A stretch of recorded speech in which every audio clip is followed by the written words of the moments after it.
એક કૂવો બનાવ્યો છે. 4 ફૂટની ઊંચાઈ છે, 10 ફૂટની અંદરની ગોળાઈ છે. આ તમે જોઈ શકો છો. એમાં ગાયનું છાણ છે. ઘરે 2 ગાય રાખું છું. મારી પાસે 125 વીઘા જમીન છે. આવા 2 કૂવા બનાવ્યા છે અને ગાયનું છાણ છે, અંદર ગૌમૂત્ર છે, છાશ વધારાની જે હોય એ છાશ છે, કઠોળ છે અને ગોળ, આ બધું જ અંદર છે.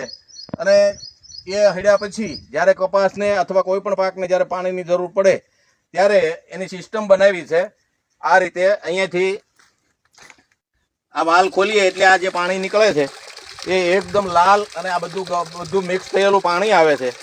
અને એ પાણીને આપણે સીધા જ આ વેન્ચુરીમાં લગાડી દઈએ છીએ. આ સીધું જ તે છોડને મળે એ રીતે એવી ગોઠવણ કરી છે. આનાથી 2-3 પ્રકારના ફાયદા છે.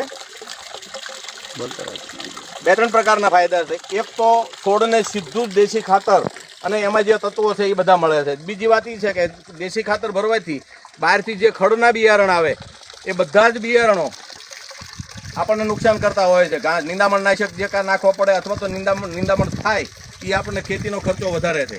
એટલા માટે આ એક વર્મી વોશ ટાઈપનું એક આયોજન કર્યું છે. એનાથી દર વખતે જ્યારે પાણીની જરૂર પડે ત્યારે છોડને સીધું પાણી મળે અને છોડને સીધું જ દેશી ખાતર મળે.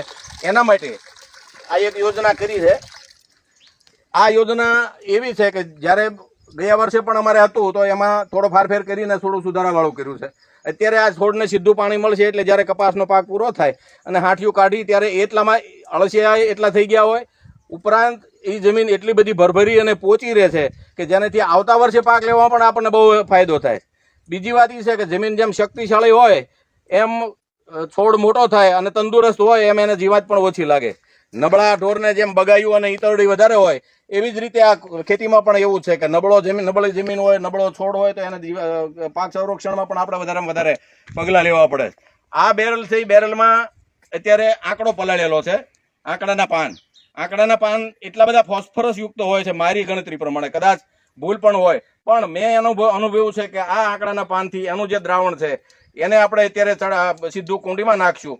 અહીંયા એને પણ વાલ મૂકેલો જ છે.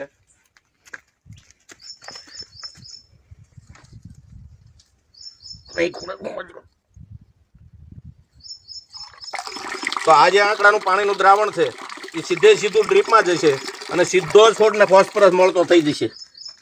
એટલે આવી રીતની ઓછા ખર્ચે વધુ ઉત્પાદન જો લેવું હોય તો ખર્ચ ઘટાડી અને આપણે હવે આવું કંઈક વિચારવું પડશે. આપણા રાજપાલ શ્રી આચાર્ય દેવવ્રતજી પણ આજ માટે ખૂબ મથે છે. એમ ઘણા ખેડૂતો એવા પણ છે કે જે એકદમ ઓછા ખર્ચે વધુ નીપજ લેતા થયા છે. મારો કહેવાનો મતલબ ખર્ચ ઓછો હશે અને જો ઉત્પાદન વધશે તો જ આપણા 2 છેડા ભેગા થઈ શકશે. નહીતર આપણે ક્યારે 2 પાંદડે નહીં થઈ શકીએ. ખેડૂત મિત્રોને મારી વિનંતી છે કે જ્યાં જ્યાં સગવડતા હોય ત્યાં આવો એક વર્મી વોશનો કૂવો કરી અને એક જ વર્ષમાં એક જ ટ્રેક્ટર અથવા એક જ આયસર ખાતર લઈ, પણ ગાયનું બને ત્યાં સુધી ગાયનું ખાતર લઈ અને આ રીતે જો વર્મી વોશ કરવામાં આવે તો સારામાં સારું ઉત્પાદન લઈ શકાય, ઓછા ખર્ચે થઈ જાય, નિંદામણ નામે બહારથી આવતું બિયારણ બંધ થઈ જાય. એટલે આપ સૌને વિનંતી છે કે જો આવું કંઈક થઈ શકતું હોય તો આવો વિચાર કરી અને ઓર્ગેનિક ખેતીમાં જેટલા બને એટલા આપણે આગળ વધી શકીએ. અળસિયા નાખેલા છે? ના, આમાં અળસિયા નથી નાખ્યા, પણ અળસિયાની જરૂર હવે પણ જે છે. અળસિયા આમાં નાખવાને બદલે આ જે પાણી ખેતરમાં જશે એને થડમાં અળસિયા બની જશે. એટલે આમાં નાખવાની જરૂર નથી કારણ કે આમાં તો ગરમી હોય એટલે એ ન થઈ શકે. કેટલા દિવસે તમે વર્મી વોશ ચડાવો છો? આ વર્મી વોશ છે એ પાણી જે છોડને જ્યારે જરૂરિયાત પડે ત્યારે 1 વર્ષથી આ ચાલુ કર્યા પછી એને દર વર્ષે ફર્ટિલાઇઝર કૃત્રિમ જે ખાતરો છે, રાસાયણિક ખાતરો, એને આપણે દર વર્ષે પછી ઘટાડતા જઈશું. એટલે આપણી જે આવક છે એ વધતી જાય અને જે વધારાનો ખર્ચો છે એ આપણે કાપતા જઈશું. એ રીતે આને સ્ટેપ બાય સ્ટેપ આગળ વધવું પડે. અને આ વર્ષમાં કેટલી ફેર ભરવું પડે? આ એક જ વખત ભરવાનું હોય છે. આખું વર્ષ ચાલે? હા, આખું વર્ષ ચાલે. ઉનાળામાં આને ખાલી કરી નાખવાનું. ખાલી કર્યા પછી ફરી વખત પાછું નવું ખાતર લાવવાનું. બને ત્યાં સુધી ગાયનું છાણ જ ભેગું કરવાનું. અમે તો ઘરે 2 ગાય રાખી છે એટલે એનો કોઈ પ્રશ્ન નથી, પણ જે ખેડૂતો આવું વિચારવું હોય એના માટે બને ત્યાં સુધી ગાયનું જ ખાતર લેવાય. અને આમાં કઠોળ ને કેટલા કિલો નાખ્યું છે? આમાં કઠોળ 10 થી 12 કિલો કઠોળ નાખ્યું છે. ગોળ આમાં 6 ડબ્બા ગોળ નાખ્યો છે, ગોળનું પાણી કરીને. અને બાકીની છાશ છે લગભગ 200 લીટર કે વધારે. અને ગૌમૂત્રનું તો કાંઈ માપ જ નથી, એટલું ગૌમૂત્ર નાખેલું છે. આ કપાસમાં સડાવેલું છે તમે? હા, કપાસમાં નાખેલું છે ને, એટલે તમે જોઈ શકો છો આની ગ્રીનરી. એટલે જે કઈ છે ફાયદો છે એ આપણી નજર સામે છે.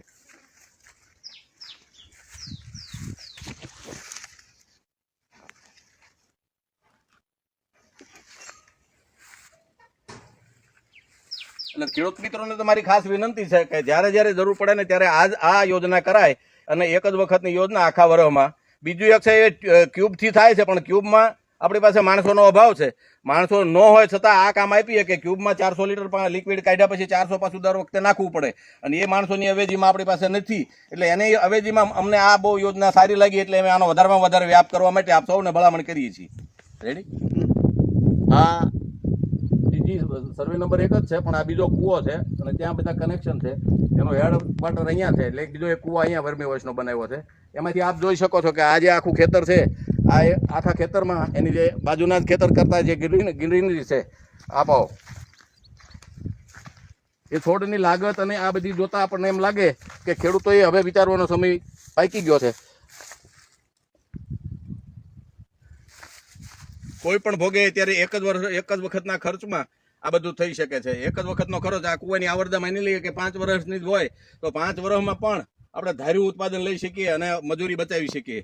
માણસો નથી એટલે આ બધું વિચારવું જ પડશે. હવે કપાસ ખૂબ સરસ છે કે કપાસમાં જોવાનું નહીં, કપાસમાં બહુ સારું કામ આપે આપણને તો.